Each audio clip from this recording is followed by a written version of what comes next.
Universal credit cuts, fuel crisis, empty supermarket shelves, COVID-19 and 150,000 dead. Britain is in a mess. But is Labour offering an inspiring alternative to a calamity that the Tories have unleashed? Or is the leadership more intent on fighting a civil war with its own side? Is Keir Starmer honest? Has he abandoned the pledges he made to become leader? And does he have the confidence of people here, including the people who voted for him, to be leader? We're here, of course, at Labour Party conference in Brighton, the first conference of the Starmer era, and we're going to find out exactly what's going on.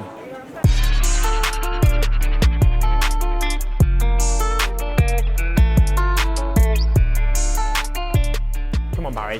How is Keir Starmer doing? Oh, is that it? Okay. He's going to do the Conservatives. What do you mean? That's what he's going to do. Do the Conservatives? It's not what he's doing, it's who he's doing. Sounds a bit sexual. No. We're going to do the Conservatives at the next election. And that's the point of the Labour Party. And he's the leader of the Labour Party. So we're going to do the Conservatives. Because if you look at what this Conservative government is doing or not doing, right? We've got queues for fuel. Yeah. We've got no food on the shelves. We've got energy prices that are going up £90 a month for families. And I seem to remember that Mrs. Thatcher used to say that's what the Soviet Union was like. So if you say, who are we going to do? We're going to do the Conservatives. Barry, and we've got to do that, as you well know, as a party that believes that unity is strength and that we are going to fight the Conservatives together. What do you think about party unity? Because he promised that in the leadership election. Do you think this is party unity? Well, he hasn't delivered on that. Let's put it this way, he stood up on unity and getting the party together, but then his fight is with, people within the party rather than focusing on the real issue on hand, which is the Tories destroying this country. On the day before he was actually elected, we knew he was going to win. Keir, you're big you can have unity. Everybody is desperate for unity in our party, given what the right wing did to Jeremy for 5 years. You can have it on a plate. Your problem will come when the serious right-wing media and the right wing in the party put pressure on you to move away from any radical position.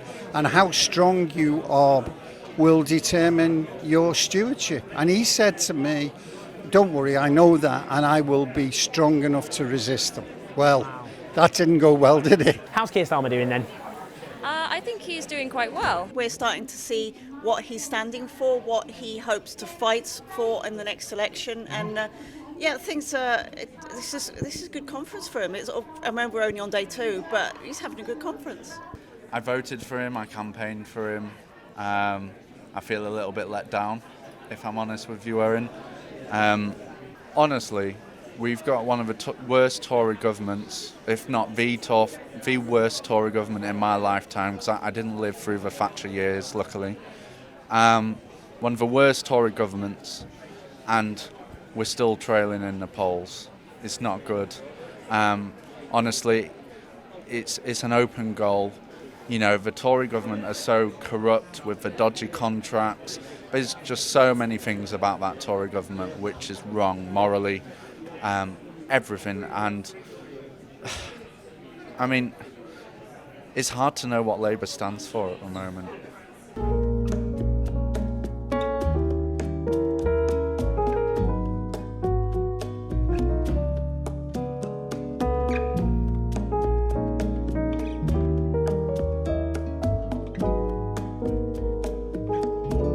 The country, I think, is waiting for somebody to give them hope.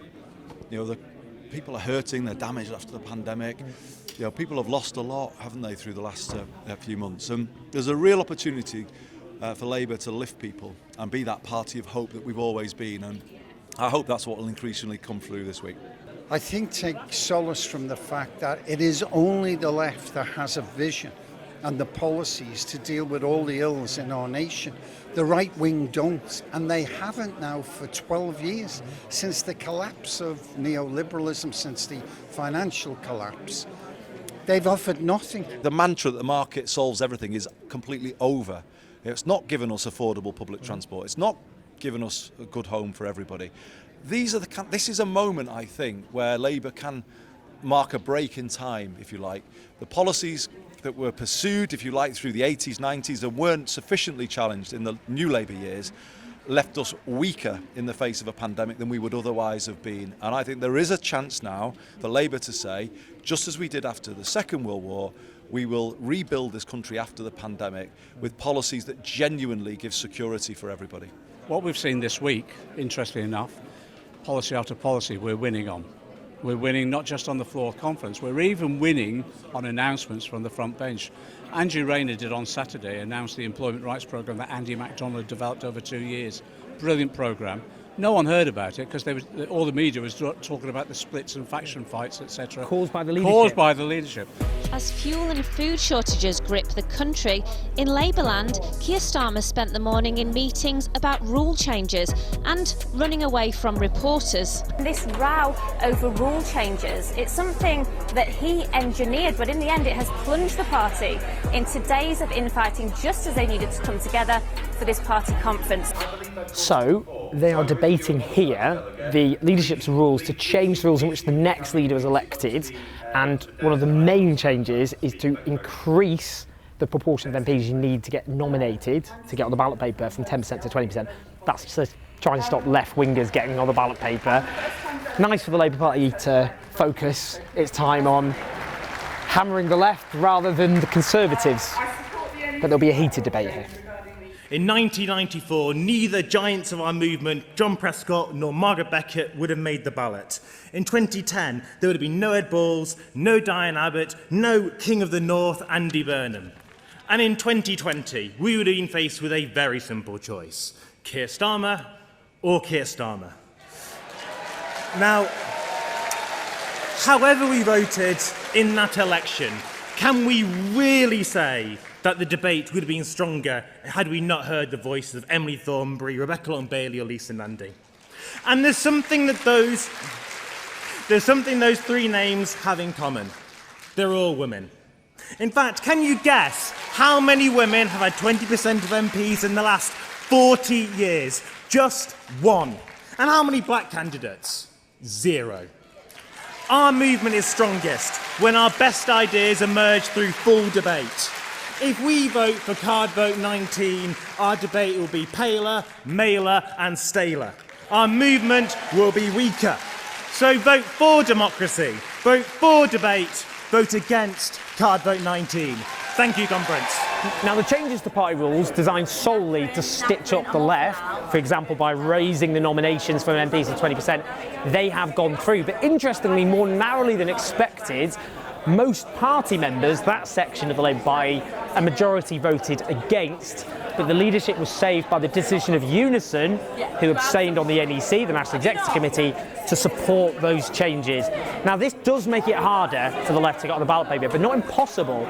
And the system they wanted, the Electoral College, would have made it harder still. So hope remains, but the Labour Party is now a less democratic party than it was before.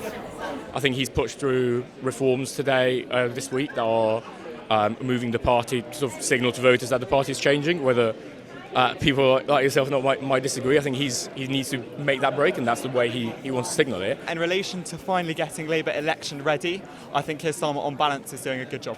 And I think this is about, he's accepted he's lost the next general election, and he's just trying to rig party rules as much as he can so that the right stays in power and the left loses out. It feels to me at this conference that we've come directly under attack, that the gloves do need to come off. They've come off from Starmer.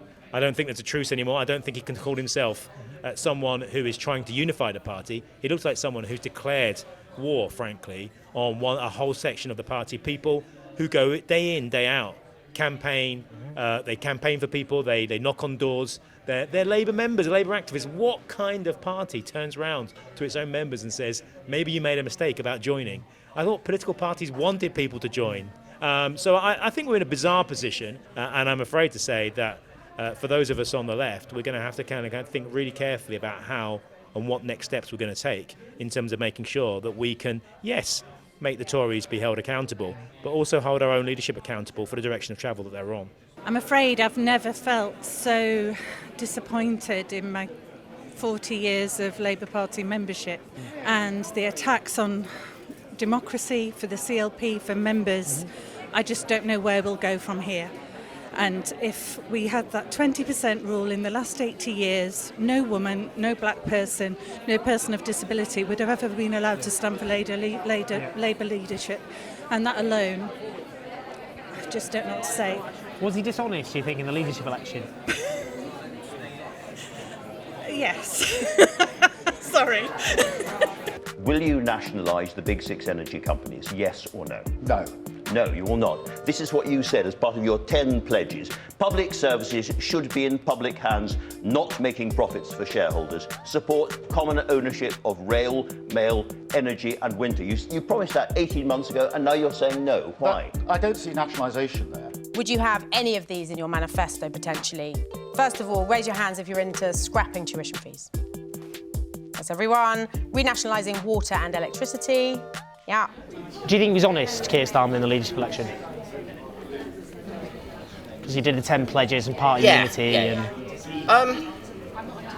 Yes, but with caveats. We don't just simply believe what politicians say. That's naive. What we do is we continually triangulate what they're saying and manoeuvre ourselves in relation to what they're saying. I don't think we should do that. I think shouldn't politicians just be honest? Campaign as moderate, govern as radical. If we get Labour in government with a solid majority, we can go back to all of Keir's pledges and make sure they're enacted. Because I think he genuinely does support them. It's just he's trying to, improve Labour's position in the polls. Do you think Keir Starmer was honest in the leadership election? I think he obviously positioned himself to the left to try and tap into that, but ultimately he won, and it was clear in his videos he was appealing to his work in the miners' strike.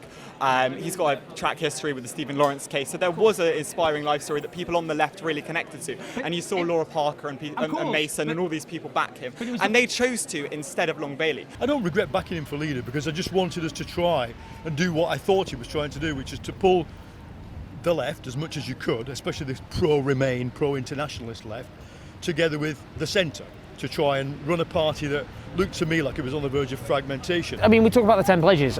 Was it just dishonesty? Because I honestly don't think it was. No, why? But I honestly don't think it was dishonesty. I think the problem with Keir Starmer is he spent his entire professional life as a civil servant, as a public servant. And I think what it's left him without is a political philosophy. I think that's the problem. So it was always clear that he could be influenced by the left, he could be influenced by the centre and the soft left. In the end, I think he's just ended up being totally influenced by those who say that we must win back the red wall, and to do so we have to move in a blue Labour communitarian direction. And that's what's driving if you're looking for a motive, that's what's driving almost everything they're doing at this conference. To be a member of the Shadow Cabinet is a huge honour and a privilege in the party that I love. And to have to do this has been heartbreaking. It's been the most difficult thing I've ever done. The last Corbyn supporter in Keir Starmer's shadow cabinet, Andy McDonnell, chose party conference to quit his job and deposit a mess on Keir Starmer's parade. It's a sign of the depth of anger on the left as those who backed Jeremy Corbyn sense the party's right is in the ascendant and trying to put the left back in its box. So Clive, we've just heard that Andy McDonnell, the Shadow Employment Secretary's resigned. Damning letter, really damning. He was expected to argue against a minimum wage of £15 an hour and a statutory sick pay of a living wage. He says Keir Starmer's not honouring the policies, the promises he made in the leadership election, that he promised unity, the movement's more divided than ever. What's your take on all that? Well, the first thing is I think Andy McDonnell is one of the hardest working members of the Shadow Cabinet. I mean, all members of the Shadow Cabinet, I think, work hard, but Andy particularly has worked very hard. I know he was very proud of the package of workers' rights that they'd managed to put together to be able to put out before conference. So I think Andy wouldn't have done this lightly. I think he's probably been put in an intolerable position, and that intolerable position is he came into the Labour Party, and as he said in that letter, he came onto Keir's shadow cabinet to fight for working people in this country, particularly off the back of one of the most devastating pandemics that this country has ever seen, that's attacked people's living standards, where we as a party have been consistently saying that if we want to get on top of COVID-19, then we have to make sure that people can isolate and live without going into debt, without going into poverty. And to do that, you need to have a living wage on statutory sick pay. And Andrew was not prepared to go out and say otherwise. And I think in terms of the £15 an hour, I mean, where is this money going to go? it's going to go back into our communities, it's going to go back into the economy, which desperately needs it, and it's going to go to the people that most need it and most deserve it. We've seen billionaires created during this pandemic, millionaires created during this pandemic, billions handed out to private companies, and yet we can't hand over to working people £15 an hour, which is a living wage, to say thank you for all that you did through that pandemic, many of them key workers. So I kind of feel, I understand why Andy's done this, but I think he would have done it with a heavy heart. I'm sure there will be some in the party who will be cock-a-hoop that someone else on the left has left the shadow cabinet. But I think what this does, it makes Keir Starmer's shadow cabinet, it makes Keir Starmer's Labour Party look increasingly like, I think as John McDonnell said, a very bad Blairite tribute band, and that's not a good look. Waste treating. What have you been saying about me on social media? I'm talking about your leadership campaign. There is no leadership campaign, and you've got my phone number, you should have asked me. I didn't ask. And by the way, I want to give you a video exclusive, by the way. There are 2 tweets on my Twitter timeline that people keep on raising. One that says, Tony Blair, you know, you can't call him a war hero, it's libelous. The other one is, Tony Blair should be tried at The Hague for his sordid crimes. Do you know who did that tweet from my phone? Owen Jones. That's the exclusive right there. You're a troublemaker, When do you think Jones. you'll be leader of the Labour Party? What year? Well, you know, how about... When do you want to be leader of the Labour Party? I don't want to be leader of the Labour Party. Keir Starmer's leader of the Labour Party. Honest? Very much so. How can he not be honest? His commitments in the leadership election, did he mean them? Yeah, of course he did. Nationalising energy? Of course he meant them. Is he not going to nationalise energy though? In terms of the contrast between Keir Starmer and Boris Johnson, we you've got know Boris honesty, Johnson's a liar, integrity, forget him. conviction, Okay. lifetime of public service. Why is his poll so Boris bad? Johnson, deceitful, self-serving, harming the country. Why is And Boris that's the Johnson- fight we're having this week, Why has he Owen. You've got got to decide which Why side has he you're got on. better You've got to polling? decide which side Why- you're on. Where's come back? I'll catch you later.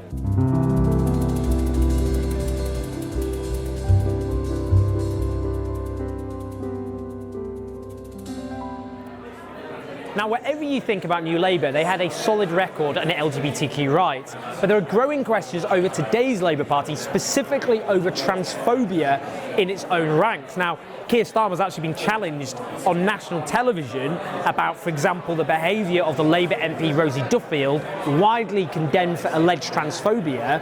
But it goes wider than that. Some people fear the leadership, in order to supposedly appeal to some of its lost voters, is willing to throw the concerns of trans members of the Labour Party under a bus. Basically, we have had all these sort of transphobic incidents sort of around Rosie Duffield with very little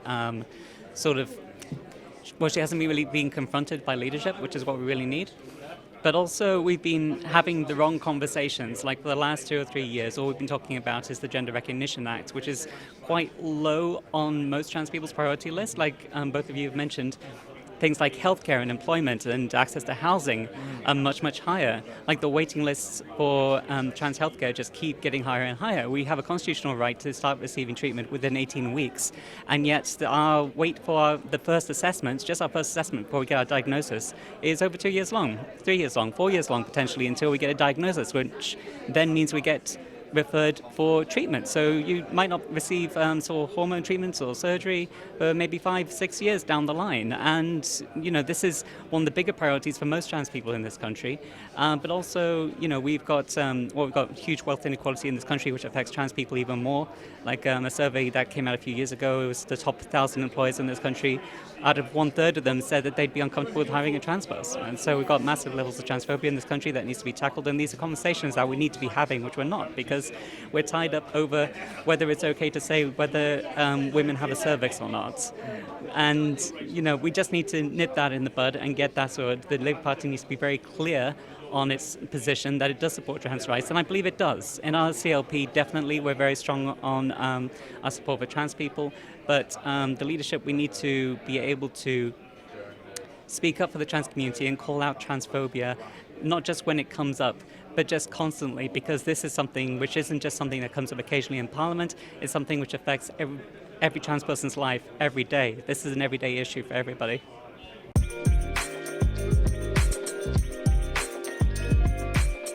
Now, if the Labour leadership are trying to make the left feel as unwelcome and possible within the Labour Party, the World Transformed, which started a few years ago because of the Corbyn phenomenon, it maintains its thriving nature.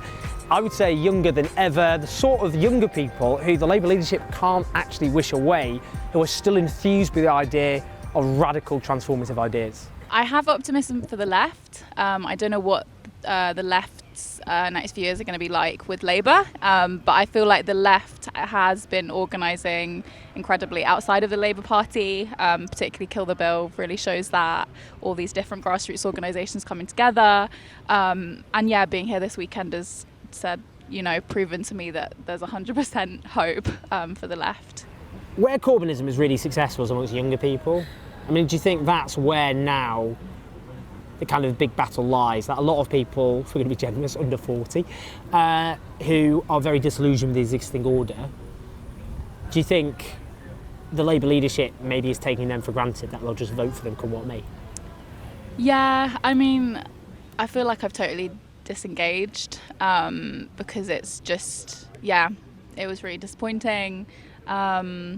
I don't know. I don't know. I think there are still young people who are active in the Labour Party, but the last few years were amazing in terms of young people, and I was canvassing, and it was incredible. So whether you'll see that in the future, I don't know. For me as a young member, I feel like he's alienating young people. Obviously Corbyn brought young people in their droves to the party. And it's just really, you may have seen today there's a video going round of some young members trying to get them to support the Green New Deal, and he's just completely blanked them. It's one of them I'm not sure about him, to be honest. If you look at all the young people who've spoken at conference today and yesterday as well, they've stood up for things like the Green New Deal motion. They spoke for what the FBU proposed, which is a socialist Green New Deal. Young people want a socialist future, not because we think it's something that sounds cool and lefty and it's something that was taught to us at university. It's because that's what we need to survive. It's just not feasible to have a future without socialism, and it's something that young people desperately need. So you're a member of Socialist Appeal, which has been prescribed by the Labour Party. Do you think the left should give up on the Labour Party? No, I think that there's still a fight to be had. I think that there's a battle to be waged across the entire Labour movement, and it's an international question. You've seen kids leading struggles in Chile and Colombia. We saw the amazing Black Lives Matter protests that spread all around the world. There's a desperate hunger for an alternative. There's an insurrectionary energy in the world. They can't kill that mood, and I think that the battle in the Labour Party for its soul as a socialist party is part of that tapestry. It's part of that struggle against the rotten capitalist establishment, the rotten, discredited status quo. I just think it's infantile. I've been in this party since 1979. It's always been what we call in Marxism a bourgeois workers' party. It's a part of the institution of British capitalism, but it's got workers in it. And, I'm not surprised. It's definitely got a lot more bourgeois in the last 18 months, so. Well, it's reverted to type, hasn't it? For that one era when Jeremy was in charge and we, the left, were running it, it was no longer a trustworthy institution for British capitalism. That's why they smashed it. That's why they mobilised all resources to discredit us. So we have to think carefully about what the lessons of that were.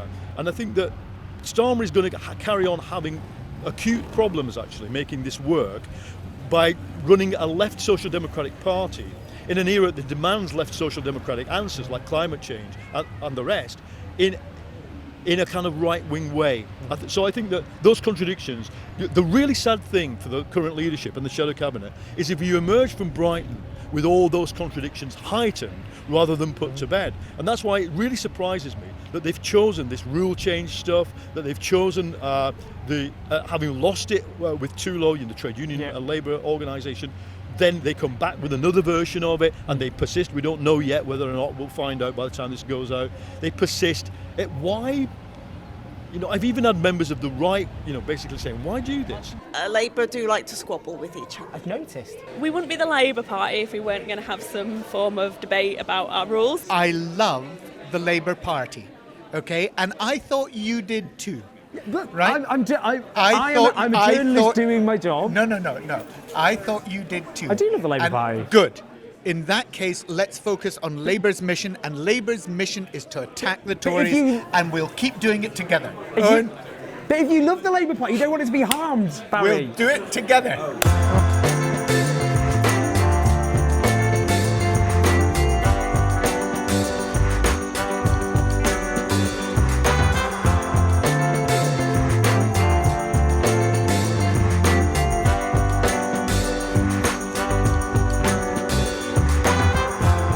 Now, if you support the Labour Party, the one thing you want is the Tories kicked out. And a lot of people would say, look, if you're not sold on Starmer, fair enough. But get a bit of perspective, because the real enemy are the Conservatives, and that's fair enough.